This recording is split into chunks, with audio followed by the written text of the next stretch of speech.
Thanks for watching.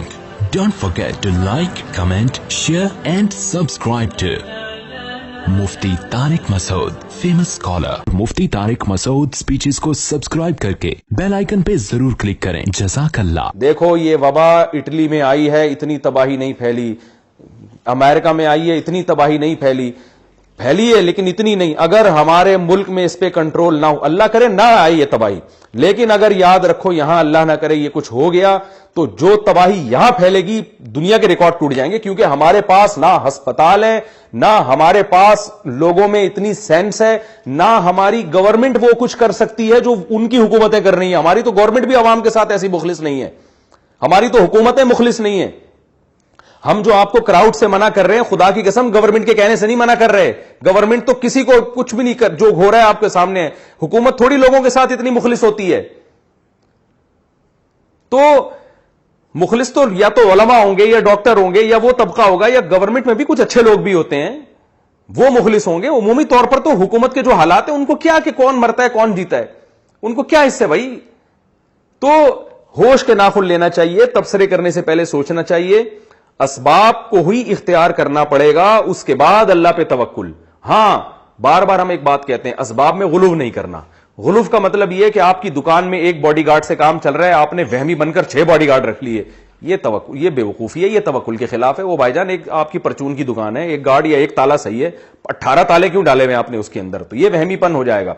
अब मैं फिर इन लोगों से पूछता हूं जो तंज करते हैं उलमा पर और बार बार इस तरह की बातें हमारे बारे में भी कर रहे हैं और भी उलमा के बारे में इस तरह की फजूल किस्म की बातें कि ये अल्लाह पे तवक्कुल नहीं है, ये लोगों को कोरोना से डरा रहे हैं, ये लोगों को फलानी बीमारी से डरा रहे हैं.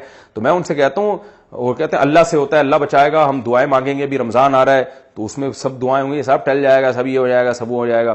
तो अच्छा मुझे एक बात बताओ, जब अपनी दुकान में आप ताले क्यों डालते हो भाई? उसको खोल के चले जाया करो ना. दुकान को खोल के चले जाओ और वो रमजान में अल्लाह बचा लेगा उसको. सबसे ज्यादा चोरियां रमजान में होती हैं, पता है आपको?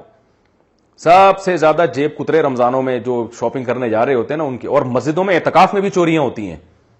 मस्जिदों में एतकाफ में भी चोर आ जाते हैं, वो भी लोगों के बटवे भी काटते हैं. हमारी भी चीजें चोरी हुई हैं. अब आप कहें यार मैं तो अल्लाह के घर में एतकाफ के लिए आया था, अल्लाह अल्लाह करने के लिए, सब कुछ छोड़ छाड़ के अपने बीवी बच्चों को, अपने वालिदैन को, अपने दोस्त अहबाब को अल्लाह के घर आके बैठ गया हूं यहां. अब मैंने अपने आप को अल्लाह के हवाले कर दिया, अब अल्लाह है जो मेरे बटवे की हिफाजत करेगा. अल्लाह कहते हैं कि कमबख्त यहां भी तू बटवे को ताले में रखेगा तो हिफाजत करूंगा मैं, नहीं रखेगा तो मेरी तरफ से कोई गारंटी नहीं है. हज पे गारंटी नहीं है, एतकाफ तो फिर छोटी चीज है. हज में लोगों की जेबें नहीं कटती क्या? तो कमाल की बात है, एतकाफ में तो ये बातें समझ में आ जाती हैं. वहां तो बटवों को खूब पैंटों में छुपा छुपा के रख रहे हैं और मोबाइल छुपा छुपा के रख रहे हैं कि यार कोई चोरी ना कर ले. वहां तो इस किस्म की बातें नहीं होती कि हम चूंकि अल्लाह के घर में आए हैं तो ये बलाएं, ये मोबाइल की चोरी की बला हमसे टल जाएगी. वहां पूरा अपनी चीज है ना, तो हिफाजत है. लेकिन जहां मसला कौम का आता है, जहां ये कि सब मर रहे हैं और मसाइल खड़े होते हैं, वहां फौरन तवक्कुल की बातें शुरू कर देते हैं और उन उलमा को जो आपको एहतियात का हुक्म दे रहे हैं उनको बेवकूफ समझना शुरू कर देते हैं.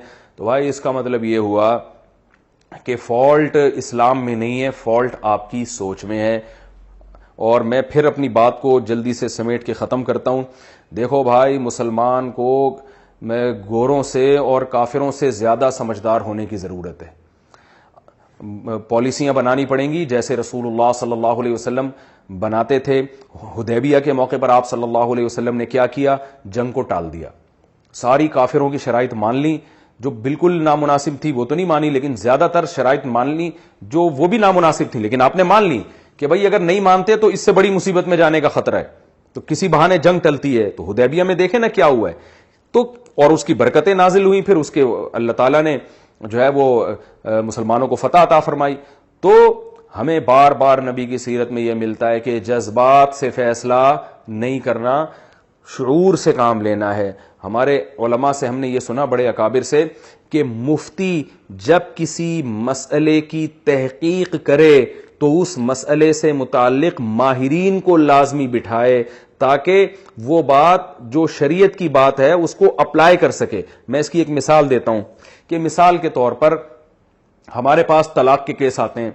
अब किसी ने बोला कि तलाक के जो अहकाम किताबों में लिखे हुए हैं वो जिस तरह से लिखे हुए हैं वो हर एक पर अप्लाई नहीं होते. जब तक آپ طلاق دینے والے سے اس کا بیان سن نہیں لیتے کہ اس نے کیا الفاظ کہے ہیں, کس نیت سے کہے ہیں, اس وقت تک آپ کسی مخصوص شخص کے بارے میں فتویٰ نہیں دے سکتے کہ اس کی بیوی کو طلاق ہوئی ہے کہ نہیں ہوئی ہے. حالانکہ کتابوں میں تو بہت کچھ لکھا ہوا ہے, لیکن اسپیسیفک اس فرد کو دیکھنا پڑے گا کہ اس نے کیا الفاظ استعمال کیے, اس کی نیت کیا تھی, سیاق و سواق میں کیا بات چل رہی تھی.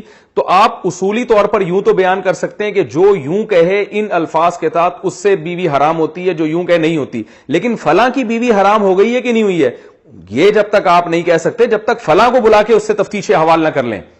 ہم مخصوص لوگوں کے بارے میں فتوے دے رہے ہوتے ہیں, مخصوص سچویشن کے بارے میں جو ہے نا لوگوں کو رائے دے رہے ہوتے ہیں, تو جب تک اس کے بارے میں آپ اس کے ماہرین سے تحقیق نہ کر لیں آپ اس بارے میں رائے دینے کے اہل نہیں ہیں. تو یہ ہمارے علماء, ہم جو بڑے علماء ہیں وہ یہ بتاتے ہیں کہ یہ علماء کی بھی ذمہ داری ہے. Thanks for watching. Don't forget to like, comment, share and subscribe to Mufti Tariq Masood Speeches channel.